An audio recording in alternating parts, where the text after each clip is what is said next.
Hey everyone, Walter Crosby with Helix Sales Development, your host of Sales and Cigars. So we have another an episode that I was really excited about when we got it on the calendar. Joshua Conran from Deksia.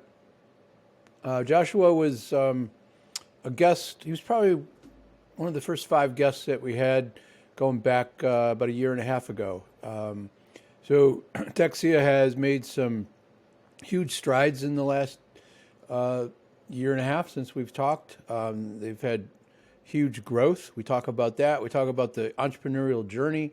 We talk about sticking with our core values and really living those.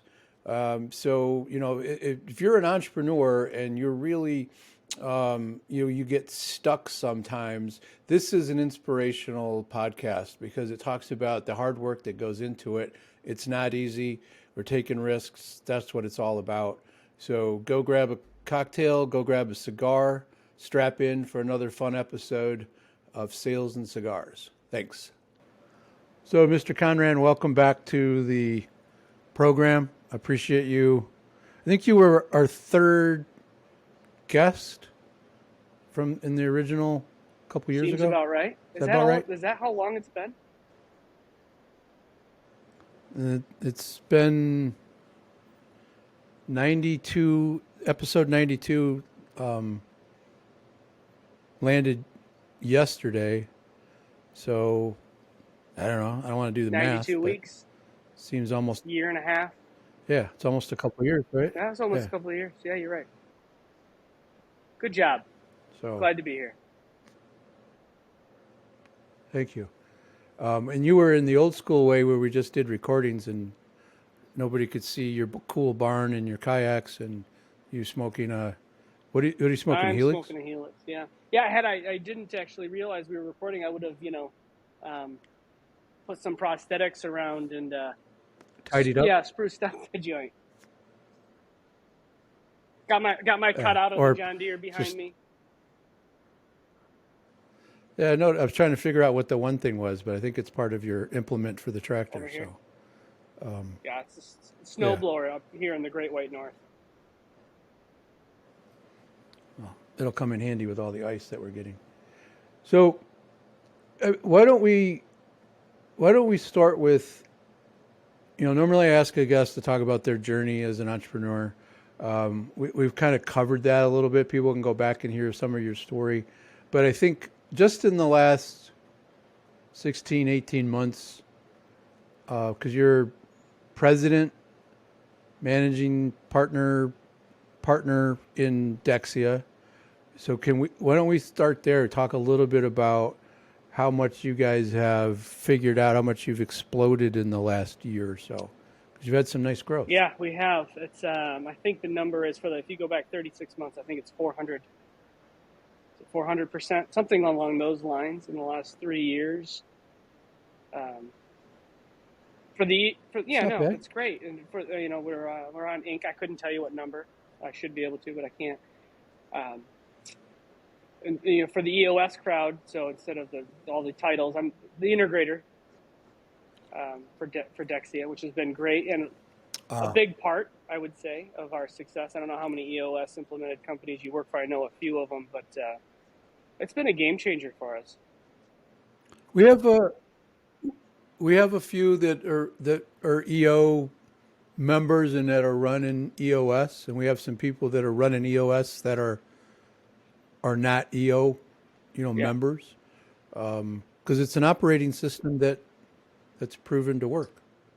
Yeah, it's worked well. But you get as an integrator, you get to manage the visionaries' vision and the implementation. Why don't you talk a little bit, because some people don't know the parlance there. Well, you're actually putting shit together and making sure it works. Yeah. So the visionary is the CEO. If you were thinking typical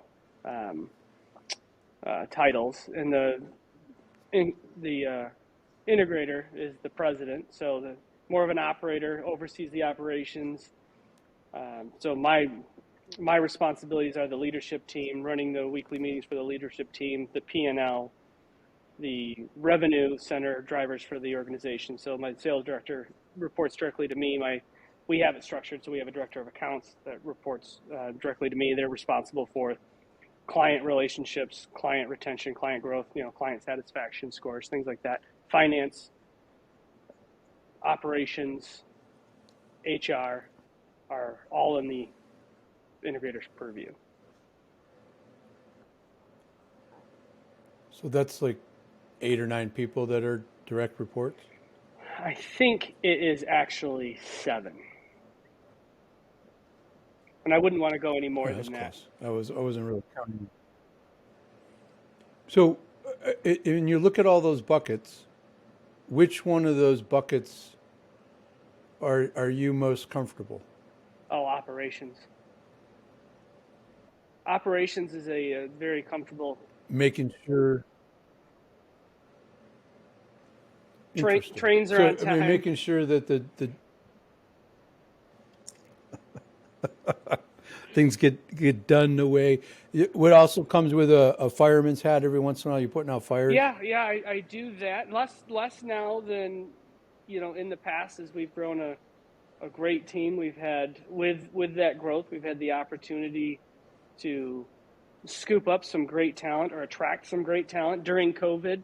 It was a great time for us with the uncertainty for a lot Yep. of organizations. A lot of people were found themselves without jobs during some of the unfortunate, circumstances. And we went out aggressively looking for talent and landed quite a few of them. And that's been a big part of our growth as well, just adding to the organization, our horsepower.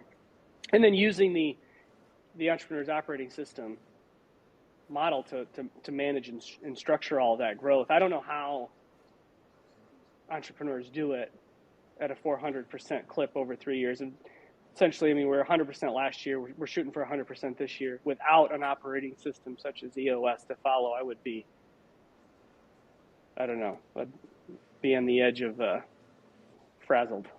Burned out.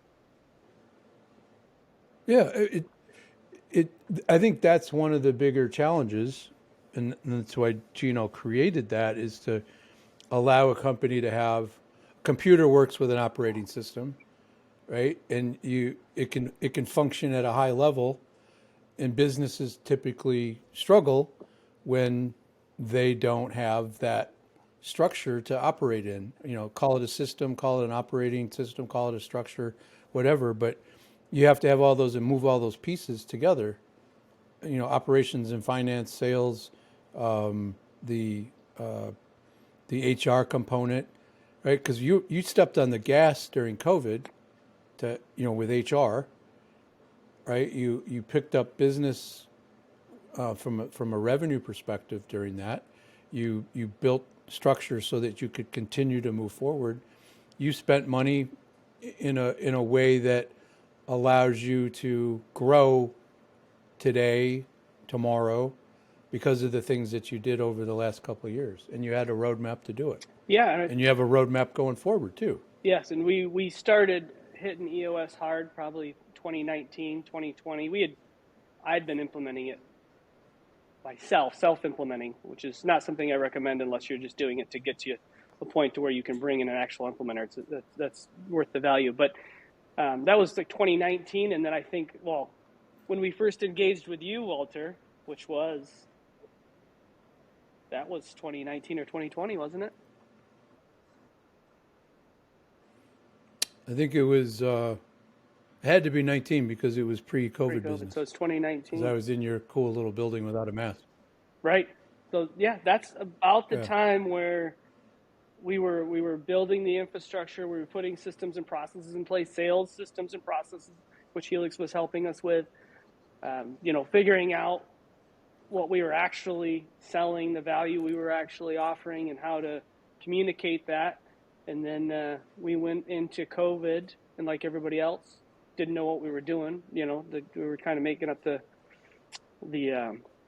playbook as we went along, but we had, prior to that, put in a lot of systems and processes in place that really carried us through 2020. We came out the backside of 2020 with our sales engine stronger than it's ever been. We grew in 2020. I can't think of the actual numbers, but significantly in 2020 over 2019, and then we continued 2021. We just doubled down and kept tweaking the sales system, sales process, and 22 we did the same You thing. also And were we've grown working every on year. marketing too, but you also tweaked the marketing and got that improved so you could have more people recognizing what you do. You got all that messaging worked on. Yep, I mean, you worked on a lot of stuff all at the same time. we did, and we were able to. 400% Yeah, growth. we were able to do it with help from partners like yourself, and utilizing the EOS as best we could, and the talent that we could attract with our value propositions, to potential client or potential employees.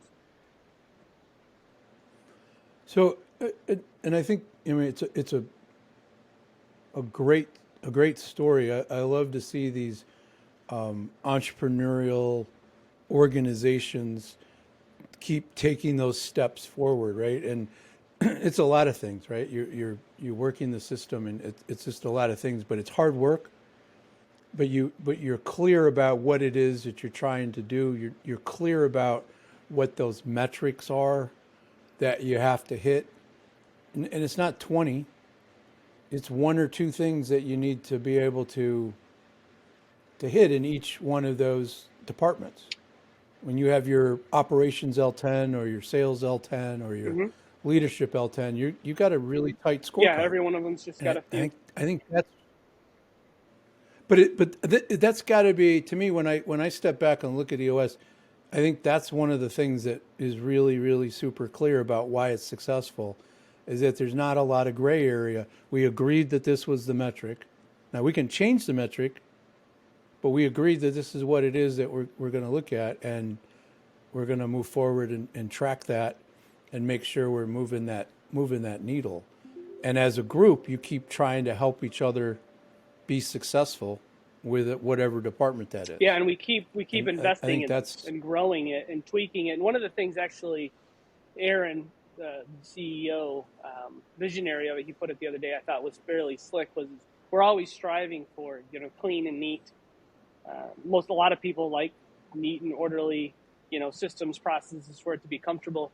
And what we've realized, which I think is probably fairly obvious, but whatever could put it to words, was as we grow at the clips we're trying to grow, and when we're bringing on and talking to people about the work environment and what we're doing at Deksia and what we're striving to do, is like we don't really experience clean and neat for very long at that rate of growth, right? Because we're not selling the software and we're just trying to get more users.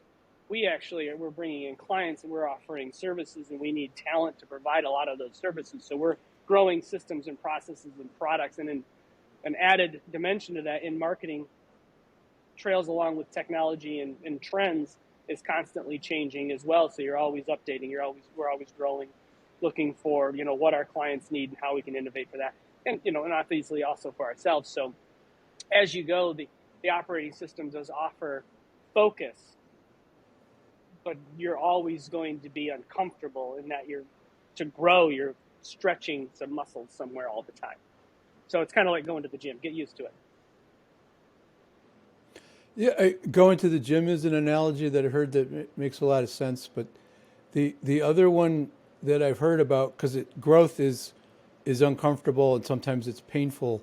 So like when you think about a flower or a bud, right? That's all nice and safe inside there for that flower, and it's not until it becomes so uncomfortable that it's allowed to burst out and become this beautiful entity that's there, and there's a cycle there. You It keep starts all you over keep again. innovating, and you keep doing. Yeah, as soon as the summer's over with and shit starts to die again, you got to go back and Yeah. figure it out. But you're not, like you said, you're not selling a piece of software that you can just keep putting people into. You do, and I'm not minimizing what you do, but you do the same things in a different way for every one of your clients, right? They have similar problems. You solve them in a similar way, but it has to be unique. The deliverable is unique to them. You have a process to do it. You're able to articulate your process. You're able to execute with a process. And that's what makes it interesting, is that you're executing on something new and different every time. Whether you're selling somebody or somebody's selling spray stuff that goes on the inside of a pipe, to landscaping, to cutting down trees, right? Those are all people you work with. It's you tweak it just for them, their market, their message. You make things beautiful. I was just explaining to somebody today that I showed him my old logo, which Aaron, I don't know, I think it was like 3 seconds. It's like, that logo's awful. It's terrible. At least he was kind. Yeah, it was. He said it with a smile, and I'd put, I thought it was cool. But when you guys redid my brand and redid my logo, and the reasons you did it, you educated me along the way and helped me see what it looked like, and then you deliver a brand and a brand guide. You have no idea how helpful that's become for me as a just to be able to, like, no, go look at my brand guide. That's not my logo. You can't change it like that. Well, we just want to make the circle H thing a little smaller. No, that's not what it says. But it allows me to see that there's a standard and it needs to be protected. But that pivot forces somebody like myself to rethink how they look at their business and to make them think about it in a different way. That makes us feel more like a company, because that logo was mine. It was personal. It meant something to me, but it didn't mean crap to anybody else. Blue Smoke Consulting. Okay, you and I both know that the smoke that's floating around our screens is blue. But what does that say to somebody else, right? Yeah. No, I'm glad. And that's what your team was able to articulate. Yeah, and everybody offers logos, and everybody offers SEO, and everybody offers selling PPC and websites and all of the things that we do. We don't offer any products that are any different than anybody else, other than the system that we've developed to select the ones for you based on your individual needs and goals as an organization, and then in what order and to what degree to implement those. That's what's unique about it. What's going to move the needle for? Yeah, well, you're gonna set it up so that it's moving the needle for that person, which is different than the other person that you had a meeting with in the morning. Absolutely. They're all similar tools, but it's different. And if you don't have that system to navigate that evaluation, that strategy, Adam comes up with a strategy, but it's based on your system to look at what they really need to accomplish. Yeah, and the system makes sure, so it's repeatable. Yeah, like in your case, we made sure that we were talking to you about you and what you knew about your organization, right? You have the expertise in your field and know where you want to go and what you want to accomplish more so than we ever could. So we take that shared knowledge from you as your industry expert and our shared knowledge with our industry and our expertise over the decades, and we couple them together to come up with a unique strategy, a unique way to implement all of these pieces. So a unique way to come up with your logo, a unique way to come up with your messaging, a unique way for you to implement any sort of the traditional advertising means, or what's now become traditional advertising means that are out there to achieve your goals and whatever your timeline is and whatever your budget is. So and you helped show us that, Walter. Oh, I appreciate that, but I think that Aaron said something like a visionary kind of statement, where you're bringing Madison Avenue, right? I'm old, so I get to talk about Madison Avenue as a thing, like Mad Men. You're bringing that creativity, that copy, that standard to small to mid-sized market and giving them the same thing without charging them, $10 million retainer, Yeah, right? that was the You're not goal. charging $10 million for Yeah, no, we're not. We didn't charge you $10 million. I don't think. If we did, you have I an don't have outstanding debt. to. Yes. No, we that was the onset. Dexia's. We went into it talking about it and we wanted to do one. I wanted to make sure I was doing something I was proud of. I've been in a multitude of industries. I didn't start in marketing. I wanted to make sure I was doing something I was proud of, and I had realized through many different career paths that I wanted to really play a part in people succeeding. Individuals mostly, but then also that applies to entrepreneurs. I've been involved in the entrepreneur community for a long time, and that's we figured out 2019 of all of our ventures that we had going that really this thing called Deksia allowed us the biggest vehicle to make a positive impact on our staff, our team members, our clients, and our clients' employees, The really, community. the community. And so we get a lot of driver out of doing that.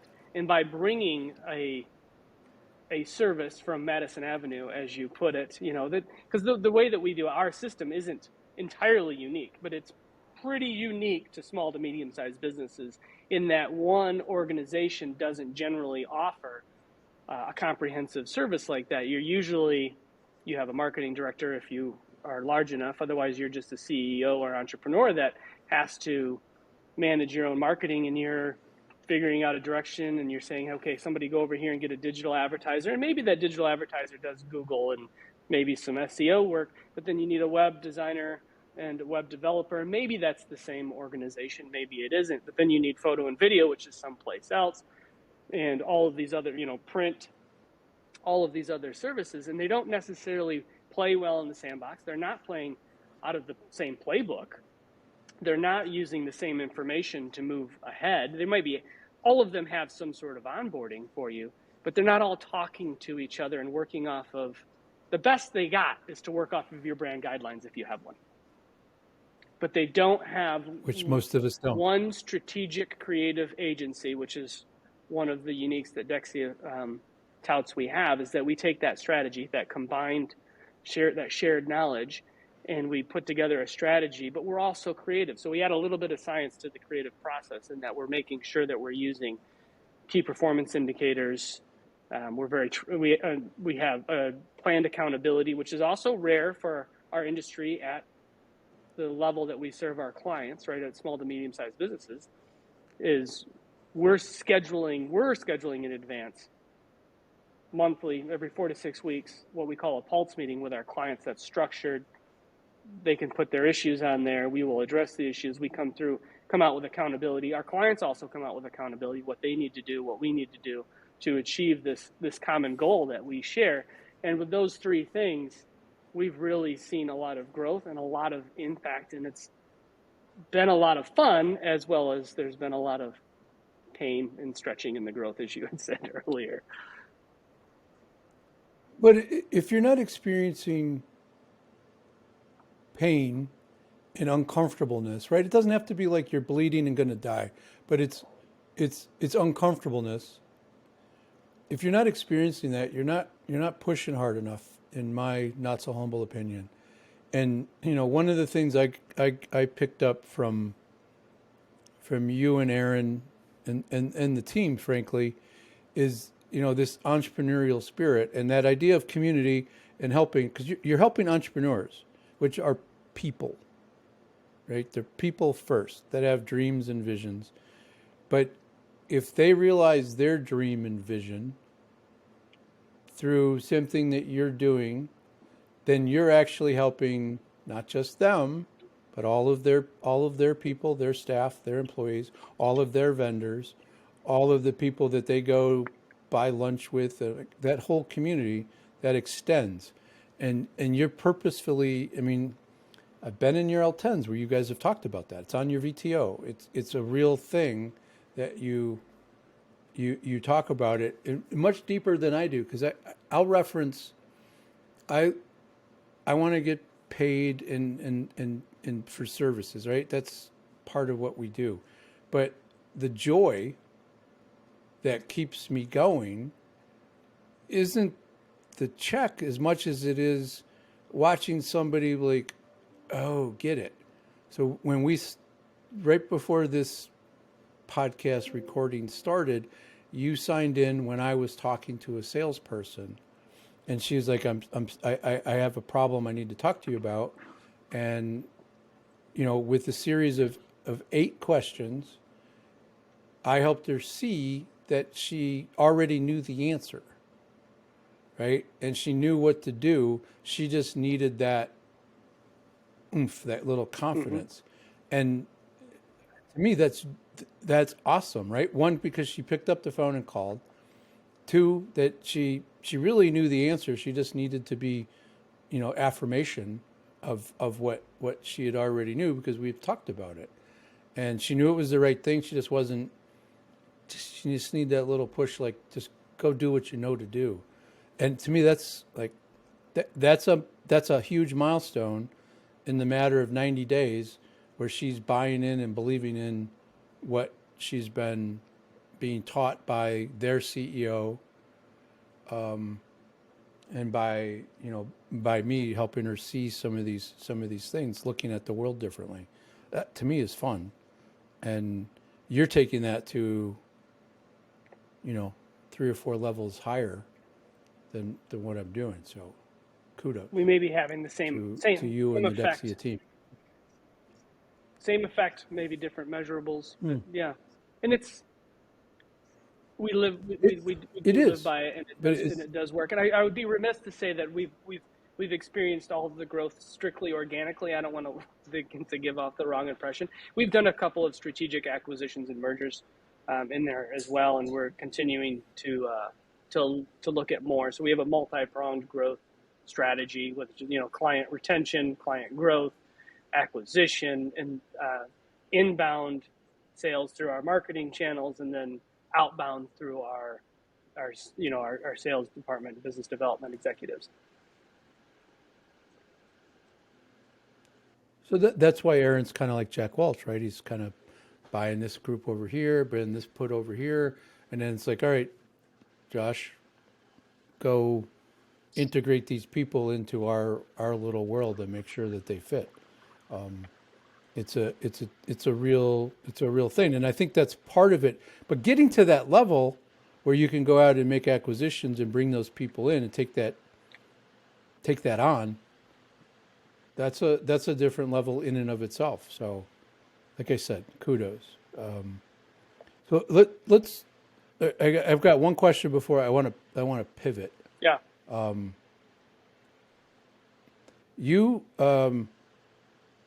going to just grab this bottle. So our guests, our listeners, you gave me this bottle the other day. I know if it was nicer weather, I was actually going to try to come over to your place today so I could actually be drinking that right now, because I haven't had it. Well, unfortunately, you better hurry up, because I don't drink a lot by myself, but I'm drinking by myself. It's like High West and Prisoner, the Prisoner share of it's a super high end, hard to difficult bourbon to find. That's what I've been drinking. But the weird thing is that this is coming out of Utah. Yeah. Right? Where Kentucky is where, quote unquote, bourbon is the heritage from. And I just wanted to say thank you to you guys for that. It's a beautiful little bottle and amazing juice inside it. So thank you. And anybody that can get their hands on it that's willing to step up and pay the freight for that. I don't think it's not awesome so stuff. bad if you actually are in Park City at High West and they actually have it. It's getting it outside of Park City, I think, is the major is the real issue. I wasn't sure how you were going to receive it, how pure you were going to be on the geography of the distillery. I'm all about. It's the same thing for wine with me. I don't care, like if somebody says it's an amazing bottle of wine. If it doesn't taste good to me, I don't. Yeah. To me, that's what it's about. Do you enjoy it? And this is awesome. Like the Willet that you have, So that is my favorite. this one or the Yeah. rye? Yeah, it's very the smooth. the bourbon, the rye is Okay. great, I've got that one in the house. I started that the other night. but this is taking the place of that being my favorite. Oh, That is high praise. It is. We've earned a place on your shelf for an indefinite amount of time until somebody dethrones us, I guess. So that's the thing. It's not on a shelf. It's going to be locked away in the back where nobody can get their hands on it. It's not a mistake, because every once in a while I have people in here that just think they can reach in there and pull out a bottle. This will be locked in the back of the humidor. So I kind of want to talk about you've had 4% growth, and we've talked around why. I think you nailed the idea that it's all of the things working together, right? Being able to do delivery, to be able to create the go find the people that raise their hand, go close that business, go create the delivery, manage those accounts, make sure that you got the staff and the infrastructure in place to do it. And managing that piece along the way without having a lot of breakdowns is huge. But what do you think? I mean, take a minute to answer this. But what do you think that the biggest challenge in all of that was to get to that growth piece from the integrator chair seat? Yes. Well, I don't want to give the impression that we didn't screw a lot of things up along the way, Walter, because we certainly have a library of missteps. If you're not making mistakes, right? What did Oscar Wilde say? Experience is the name I give to my mistakes. And I've always created that corollary is that I'm a really experienced guy, right? Because we've all made mistakes, and that's what entrepreneurs are. I call it stupid tax. Okay, but the principle is the same. You know, we learn from them. We don't keep making the same ones. No, so the hardest thing, man, there's so many that come, but if I had to try to put a point on it, it's focus on the few key things, right? We, as a business leader, Scorecard? Yeah, I don't care if you're the scorecard sounds simple, right? Simple to say, simple to spell, simple to draw a picture of it. It's really hard to put the right things on there that are going to have the proper effect for the period of time that you're looking for them to. So it's not only just figuring out the right ones, it's the right ones at the right time. So some industries, I've not found this to be true. There may be some EOS purists out there and implementers, listening that will disagree, and hopefully they write you a letter you can share with me on this. But the figuring out the right things on the scorecard to focus on for that 90 days to accomplish what you need to do, and actually allowing them to provide for you to grab that focus and chase after it, for me, is the hard part, because there's not just shiny objects and squirrels coming at you every day. You're, as a business leader, you've got fires popping up. You've got client emergencies, legit. You've got pandemics that hit. How do you pivot on your scorecard, and when do you pivot on these things? Acquisitions. Acquisitions can be a little planned, so you've got that at least, that's not being thrown at you generally. You have a little time to plan for those. You can do your diligence. You've got market adjustments that are happening that you have no control over, and unless you have a crystal ball, you're not going to nail every time. So making sure that you're adjusting it, focusing it, have the proper amount of rigidity, but along the way, the right amount of openness to necessary change is a dance that is not, I don't think, a science. It's more nuanced than that, but takes a lot of discipline, awareness, and I've screwed it up a lot. And I think that's the hardest part. The right things to focus on at the right time. So I'm somebody that kind of tries to distill something down to its core.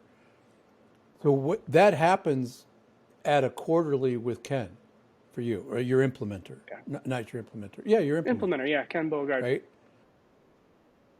So that getting that right, and it's not always perfect, but once everybody buys into that, you got to keep moving forward. Yeah, and he doesn't set our scorecards. He facilitates. He doesn't, but he facilitates. Yeah, he facilitates our rocks, obviously. So that's the quarterly that you're measuring. Scorecards don't have to change on the quarterly. So yeah, the rocks are another piece I didn't even necessarily mention. Picking out rocks is actually really hard too, depending on what you're looking for, right? So if you're looking for 12 and 20% growth, it's a different process, maybe more intense process than if you're looking for 100% growth. It is a little different. So when you're looking for 100% growth, it's a lot different. Yeah. It's maybe more dynamic. It's a whole different conversation. Yes, and it's more intense. And you have, it's more intense. There's emotions there. People are like, I can't. What, are you crazy? You've sat in on those meetings. Like, how are we gonna do that? Yeah, it's impossible. I've been on a couple of them, and I've been in the like, are you crazy conversations. But I think that having the right people in those seats for those conversations, and being able to have conversations afterwards about that, because I remember one conversation that I had with Aaron after a quarterly, where it was pretty intense, but it was, to me, it was like, I remember I came home a couple of days later, and like I shared with my wife, it's like, I've never been able to do that, have that much headbutting. Healthy conflict, but I mean, in the moment, it's like intense. But what's, to me, the beautiful part is both trying to get to the same place, right? Yeah. You have passion to do that, and if you don't have that passion, right, to be, you got to have rules about, throwing shit at people and the we kind do of now. Healthy conflict. We do now. We didn't in the early years. But I mean, but that becomes through experience and trust of getting there. But to me, that's part of the process and working through that. But I mean, literally, he was sitting in my car, and it's like, why do we have these conversations? Like, because we both give a shit, dude. Right? We do. And I remember we went on and had like that weird little steak dinner we had at that place that was sort of outside but not outside on a deck. I think it was on a golf course. Yes, Blythefield Country Club. Yeah. No. It wasn't Blythefield. It was a restaurant. Wasn't Blythefield. I'm trying to remember the name of it, and I can't. So, but to me, that ability for you guys to navigate all of that with people coming in and out and moving around and trusting that I think is a big part of your success, because that was what I had in my head. It was what you guys do in those quarterly meetings, and that taking the visionary ideas and distilling them into something that's practical, agreeing on it, and then working on it and moving it forward. Yeah. And knowing when you're off track or on track. When we came up with our 10-year vision, which is an EOS thing, right? There's other things that do it too. So, but the 1 year, the 3 year, and the 10 year, when we started implementing first, I mean, softly, like I learned about L10s and I started doing L10s. I built an L10 for the company. We decided that we're going to keep this, and we started doing it, and we put in place the 10-year target, which is a BHAG, a big, hairy, audacious goal, if you're familiar with the term. We had no idea how we were going to get there. Felt it was completely improbable, unlikely, and astronomical. Like, we just didn't know. There was no roadmap. None of us had ever done it before. We didn't know anybody who had done it before, but we put it out there, and that matures in 2020. Comes due. Yeah, in 2026, and it is well within reach. It's crazy. Oh, you're going to blow it out of the water. It's crazy. You're going to blow it out of the water. What you thought was impossible will be surpassed. Yeah, so we're coming up, and we actually started the conversations. Now we've got to think about. So you redo your 1 year every year. You redo your 3 year every year. You don't redo your 10 year, but every 10 years. We've got to come up with a new 10 year, and we don't know how crazy it's going to be. And actually, this time, as opposed to being afraid of it, I'm excited about going through the process. Were you there when we came up with and started implementing? Came up with is probably strong, but started implementing, throwing around the term "we can if" to overcome this. Are you crazy? Like, no, we can if. To change the mindset. Yep. And so then the non-visionaries in the room, the less passionate or maybe aggressive or outspoken people in the room, we now all have a different way to participate. And that was actually, that stupid little thing was something we used for years, and we still bring it up. Now it's more of a reflex. That type of thinking, I don't care what level of business you're in. If you're if you're a sales professional, if you're an account man, if you're looking for a job, we can if. Like, sky's the limit. It's from a sales perspective, and that's kind of where I come from. We can if is a game changer for mindset, for somebody's sales DNA, for somebody's ability, their attitude is a different perspective. It's like, well, okay, we can if, and I'll tell you, I've used that 2 weeks ago. Personal life. Oh, I like it. With my wife, we're thinking about. Well, we're not thinking about it. We're doing it. Redoing the kitchen. Stupid amount of money. And she's like, we can't do this. I'm like, we can if. So what? We can if. If what? And it got her over the hump. It changed her thinking. And I didn't realize that till you just said that.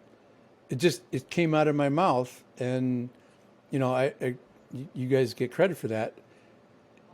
It stopped her in her tracks and made her think, okay, what would have to happen? All right, and we walked through that, and it's like, we can do that. It works. It does. So if it works there, it works in business. You've proven it.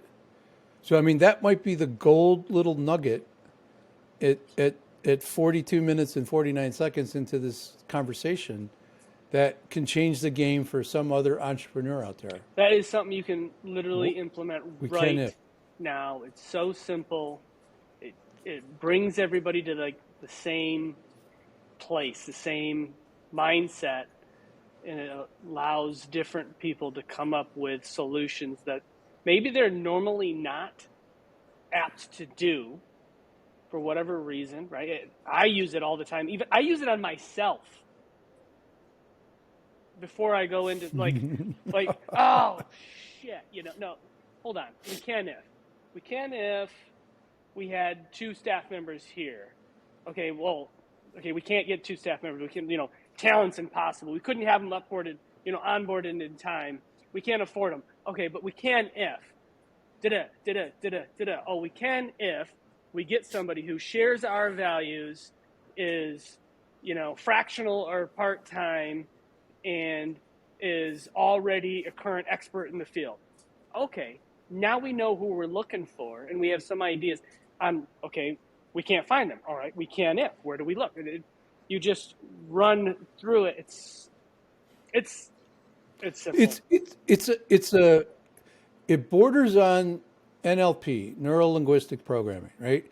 So there was a video I watched a long time ago, Tony Robbins, who uses NLP. He calls it something else, so he doesn't have to pay Dr. Bandler a lot of money. But he was talking to a lady who was telling him why she couldn't do something. And he took a glass of water and threw it in her face. And then, like, go on. And she was like, what? Well, you said you couldn't do this, right? And he did it 3 times. Like, I would have punched him in the head. But we can if is that water. Yeah. We can if is a slap in the face to get somebody to okay. And it's not it isn't a glass of water, and it isn't a slap in the face, but it does change the brain to be like, wait, I'm just asking a different question. And the question we ask ourselves, if we ask ourselves a shitty question, we're going to get a shitty answer. But if we ask ourselves a question like, we can if, we start to think about things in a different perspective. And you'll have to do it a few times. So, asking why. Oh, yeah. Why 5 times? Yeah. Oh, why? It's kind of like that, right? Well, we can if we came up with $1 million. Okay, well, we can come up with $1 million if, we did X, Y, and Z. We went and got an investor. We got it from the bank. We did it ourselves. We cut costs. We did an acquisition. Or you did all of the above to make it happen. Right. Right? You got a quarter over here, you got a quarter over there, you got a quarter over there, and you got a quarter there, and I got $1 million. It presents itself. And all because we thought about something differently.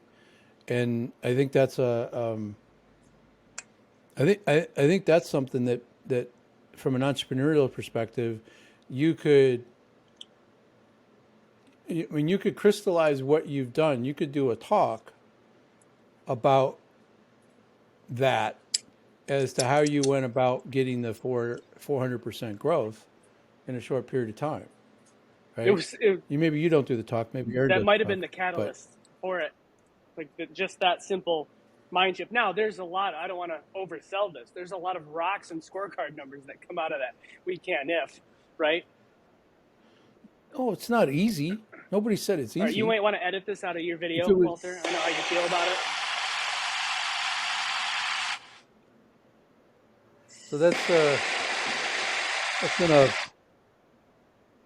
aggressive burn of a cigar, but that is not the biggest torch you have.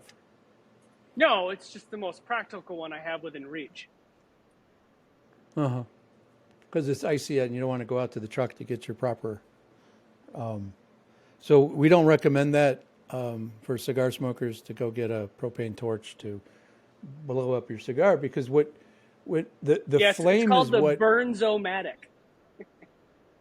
Burns-O-Matic, okay, but a flame is what causes the cigar to create bitterness. Little tip I learned the other day, searching around on YouTube, was when we keep the flame on the cigar, that increases its bitterness. So the less time we get there, the better. So a little, torching at the end to kind of get it going, and then, drawing on it, and then blowing on the end of it to make sure it's properly lit. Or you can blow it up with a big piece of. Come on now, somebody can look at that. That was like what, 3 seconds? Yeah, it's intense. What are we smoking now? Helix. I love your right? cigars. You have ruined me for it's the everyman's all day anytime cigar. They, I mean, I appreciate that, but it's a. I think that's the cigar that we go to. It's the reason we smoke cigars. Sure, a Davidoff or a Padron 26 or something or 64, yeah, those are great. But to enjoy the idea of a cigar with a bourbon or coffee or whatever it is that you're doing with Sunset. it, that to me, that's the cool thing is that this works with just about anything. Yeah, I frequently use. So speaking of neural, linguistic programming, NLP. Yeah, NLP. yeah. I use it on myself as well. With one, I use Helix as like I'm taking a Helix. I'm gonna go sit, chill out, contemplate, right? And I look at it like, okay, I'm gonna grab a Helix. I'm gonna take a Helix on the on the deck at twilight. The wind's calm, the animals are calming down, the light's changing. Especially in the summer and the green in the spring, the greens are seemingly more vivid in the woods at that time, and sitting there and having a contemplative Helix. Well, I've been on that deck at that time watching the sun go down and kind of watching the woods go to sleep, and wind themselves down. Those are, I mean, you got a great vantage point there. You're in the barn now, which is another great spot. It's a little bit more, it's a less colorful but it's a little more practical when there's an ice storm going on Yeah, on the your deck. deck wouldn't be. That'd be rowdy. That'd be interesting space to be for this conversation. But now that we've established that growth is seemingly, is seamless and easy, and there's a system for everything. Are we good? Like this was a walk in the park. I think easy and entrepreneurship, they're not the same thing. Easy is an entrepreneurship. Easy is going to get a job and working for somebody in a corporate setting, which has its challenges. Don't get me wrong, but I think, I mean, I'm quoting Jenny from the EO Detroit Yeah, chapter. We're unemployable. she's incredible. She's legit Yeah, unemployable though. she is. She's awesome. Well, I have a tendency. I mean, I agree with her because I don't think many people in that room. There's exceptions, but most of the entrepreneurs who are really an entrepreneur, they want to take the risk, right? They want to go out and fail or win by their own actions, Yeah, and we want that danger. If you're not living on the edge, you're taking up too much space. As far as I'm concerned. I've had it And oversimplified as if you're the difference between leadership and entrepreneurship, and if you use those two terms, is a propensity for risk. Like as an entrepreneur, you're putting it all on the line. I was fortunate every day. or unfortunate enough to be an entrepreneur and to be in the beginning of my careers, or the middle of, the first quarter, let's say, of my professional careers in 2008, 2009, 2010. And the propensity for risk. It's a rough year. Those were rough years for some of us. And it was rowdy. Awesome. I wouldn't change it. So I feel the same way the COVID challenge was, I can't wait till people start writing books and producing movies and TV shows about this. It was a huge cultural change. And just to give a shout out, we mentioned EO a few times, but when it was over in Italy, one of the things that Aaron and I did through our EO network, through EO West Michigan, and then through EO, all around the world, is what they shared is playbooks that entrepreneurs were putting together in China, in Italy. Before it ever came across the pond, we had our hands on playbooks that we could slightly modify and implement. So before we ever got handed lockdowns, we had if this then that scenarios put into place because of it, and it was one of the best executed things that we've ever done professionally because of somebody else handed it to us. Well, it's part of the network. It's part of being the brotherhood and sisterhood of like-minded people sharing their information and not thinking it's a zero-sum game. Being out there and taking risk and saying, hey, this worked and this didn't work. COVID was to avoid political interpretations of COVID. It sucked. Businesses that were struggling, it sucked. Some of them didn't have choices because of what rules were laid down.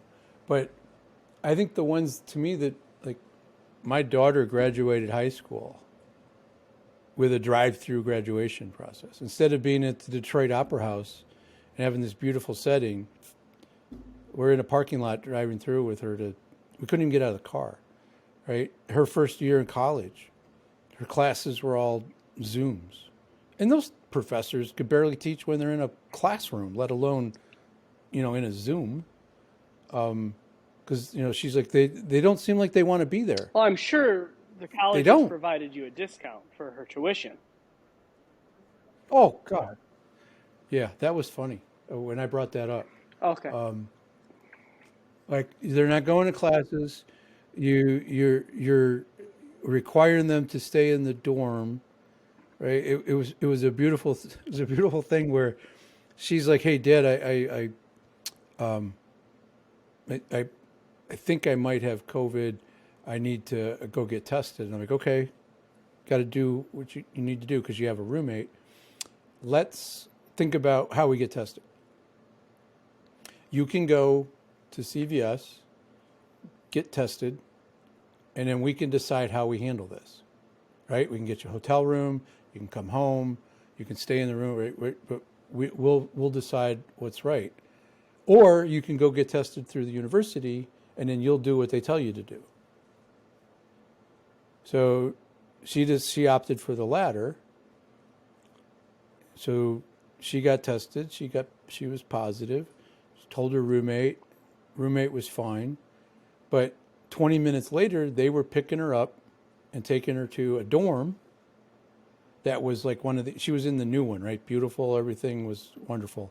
And they moved her to a cinder block room that was dark and dank that was going to be torn down, but they were just using it for COVID. And they would bring them trays of food, knock on the door. Guys were wearing hazmat suits and leave the food on the doorstep. That sounds familiar to she other was taking times pictures in history, of the food. but She's like, I think this. I'm thinking that it's going to get political. Yeah. Well, where it went was after about 3 days, she's like, Dad, they're not returning my phone calls to university. I'm feeling better. I'd like to get out of here. And I'm like, I told you, if you go, you're going to have to play by their rules. She says, well, there's nobody downstairs. Like, this was like 3 days later. She says, there's nobody downstairs. I think I can leave. I'm like, yeah, you probably can leave. You can definitely walk out. They're not going to arrest you. But what happens after you leave? What do you mean? Well, do they kick you out of school? Do they kick you out for the semester? Do they make you leave campus? What's the ramifications of your decision? So she found out that if she left, she would have been kicked out of school for violating their COVID policies that had just been created. It was like a little taste of like working for the corporation and following these silly rules. But as an entrepreneur, we don't want to do that. We want to be able to do what makes sense. We want some structure. We want to think about things, but we want to be able to make our own decisions and follow through. And I think she got a little taste of that as a 19-year-old. But those kids all suffered through that, and they're still suffering through it to a certain extent. Some schools are still making kids wear masks. So it's as close as I'm getting to politics. I'll abstain. Yeah. Thank you. How far do you smoke these helixes down? You take the label off and then what? Fingers getting burned? Yeah. What's your barometer? Here's the last one.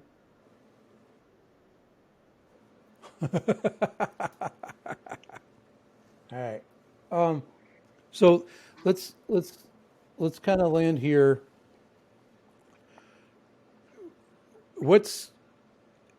Tell the audience, because I mean, you got a great company, you got a great service you provide. Who's a really good fit? Talk about the message that you want to give to somebody that might be listening that could be a good fit for Deksia, that they should call you, that you can help them. So, your ideal client profile. Company that's 15 to 250 employees. It's a rough outline. That's looking to grow. Continental United States has a compelling reason. Like they have to be. What does passionate. grow mean? Grow their organization. So we've had a number of our clients over the last, 5 or 6 years now, probably. We have a fair bit of engagement with them around branding and messaging from a cultural standpoint and a talent growth and retention piece. But the main reason why we engage with clients is they want to grow financially. Clients, generally, they're looking to grow. And they need a compelling reason. Going through marketing with Deksia isn't as easy as marketing gets. You can just go hire a digital firm and tell them what to do. And you can redo your website and hire somebody and tell them what to do. Deksia will do what you want them to do because you're the boss, but we're going to tell you what we think you need to do based on our shared knowledge that you've provided us going through our process, our onboarding process. And you have to be bought into the end goal as well. We're going to be very bought into it, and we need you to be bought into it. And those are the best partners for us. We've had success stories with clients, right? We talked earlier about the effect with generational wealth change, right? But then also other organizations where things didn't go so well, not necessarily from a marketing standpoint, but from outside circumstances. But because we had a shared knowledge with them of what their goals were and who they were in a relationship with them, to actually strategically partner with them on these things, we're put in a position, we're allowed a position to consult on we can if scenarios with our clients when they're dealt a rough hand that may be outside of their control, right? I mean, we just recently had one where a client works with a large retailer, and the large retailer hands down, a change in using their big boot, big giant boot. This is your deal was X, now it's Y, and it applies immediately, and rightfully so, put this client into a crisis mode that because of the relationship, because they had a compelling reason to grow, and because they partnered with us and we had a shared knowledge together, came to us, and we were able to come up with some solutions for them and us to achieve their goals as best as we could under the circumstances and with the best possible outcome for the future, and still comply with what was being handed and demanded of them. It was one of the best bad scenario outcomes I've been in quite a while because of that relationship and that shared knowledge that we had together. And other companies that engagements I've had in the past where that didn't exist, it's crisis. There's no thought of we can if and shared knowledge, and it's just handed down. This is what it is, and there's no strategic creative that we can bring to the game for them, and it's just not a great partnership. So through companies that have that shared knowledge with us and strategically partner with us, we are able to actually deliver consistent results even in uncertain times. And it's a fulfilling, profitable for both parties, ideally, relationship.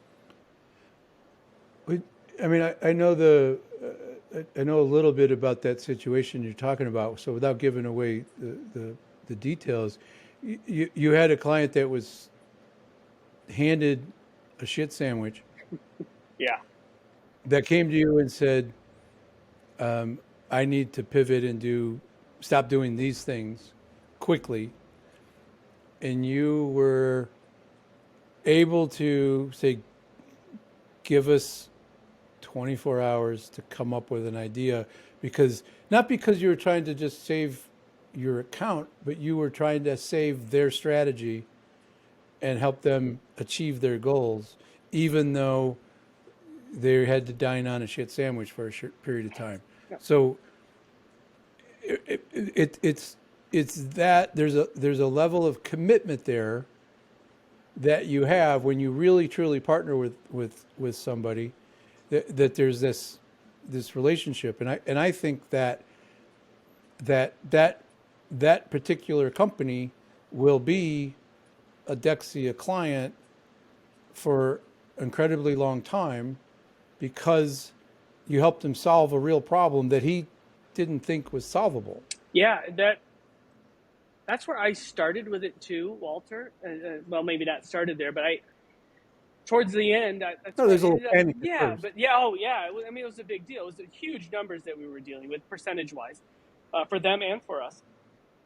And because we knew what we knew, because we were strategically partnered with them, and we weren't just a la carte tactics, right? We weren't just building a website. Right. We weren't just doing this, and they would have just handed down, nope, this is done. Here's the terms of our contracts. We're out of it after that. Because we knew what they were trying to accomplish, this year and next year, we were able to listen to their concerns, the terms of the new agreements that they had been force-fed, to come up with something that would protect as best we could their long-term goals, protect us as well, and they were open. We had those open conversations with them. They knew what they were asking of us.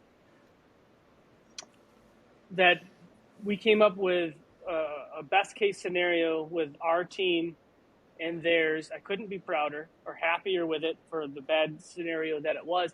And then I looked at it like, wow, yeah, this client is very grateful for what we did, but I'm looking at it now in that not only did we ingratiate ourselves with them because of the relationship we had, they actually ingratiated themselves with us because of the trust and respect that they showed our team. A lesser engaged client would have just handed down, nope, boom, we're done, right? They wouldn't have entertained it. They wouldn't have had the respect to understand what they were asking of us and what it meant for our organization and for the people at our organization. It's not just a dollar amount. It's jobs. It's security. It's all of these things that we all individually care about. And they were aware community. of it. Yeah, community. And they recognized it, participated in it, were open to it. And we came up with an elegant solution for all parties concerned, with an eye for the future growth and goals of that organization. It's just a great success story of a relationship as far as I'm concerned right now. So, I mean, you really want a company that has that, the hit those demographic numbers, right? That's important. But it's at the end of the day, they need to be committed to partnering and working through the good times and the bad times, and solving those bigger problems, and being honest, Mm-hmm. right? Because if you can't be honest, like you're not gonna. There's no way to create a good relationship. There's no way to create a good outcome if we're working with half a story. No, Patrick Lencioni's, the 5 dysfunctions of a team apply to professional engagements just as well as they do as your professional team. And if you can seek that out with any, and I don't care if it's a marketing firm or what, if it's your, sales consulting to Helix or any relationship you have where there's an exchange, if you can apply that, my team, what I'm looking at, I'm watching from my team is now fit to go to battle for this company. And we took a huge haircut, but because they handled it with trust and respect, my team will fight for them. Didn't throw up their for hands. years to come, and give them anything they ask for, with trust and respect. It was an incredible relationship exchange to participate in from both sides. Yeah, it's a great story for everybody, the client, the internal people, the Deksia as a whole, and it's not permanent. The situation will change, and you'll go back to where the original strategy and amp it up, but you're keeping the ball rolling forward. It's a beautiful story, and there's probably a TED Talk in there someplace with how that's created, and if you could crystallize that into it would take somebody more elegant and smarter than me to put that together. I can read it. Putting it together might be difficult. Give it to Aaron; he'll come up with it. All right. Well, I appreciate the. To me, I love our conversations, whether they're sitting over a steak on a deck or in the barn with a cigar and just talking smart. I lost a good friend of mine a couple weeks ago, and that was one of the things that he would say. Let's go grab a cocktail. Let's go grab a cigar and talk smart. And to me, it was a euphemism that he brought to the party. But it kind of reminds us of my conversations with you, where they kind of meander around, but we come to a place where there's some nuggets that are useful, and remind us of things that we know and may have just kind of put in the back of our head. So you're gonna have to get yourself over here, though, because I don't know how much longer this is. Well, it depends. Let's watch the weather. We know now. I can. You're only 35 minutes away, depending on weather. Yeah. So just jump in your little plane. All right, man. Thank you. I appreciate it. Best way to reach Joshua and the Deksia team? Deksia.com. DEKSIA.com. All the information's there. If you want my direct information, reach out to Walter. He's got all my digits. All right, man. Thank you. Thanks, Walter.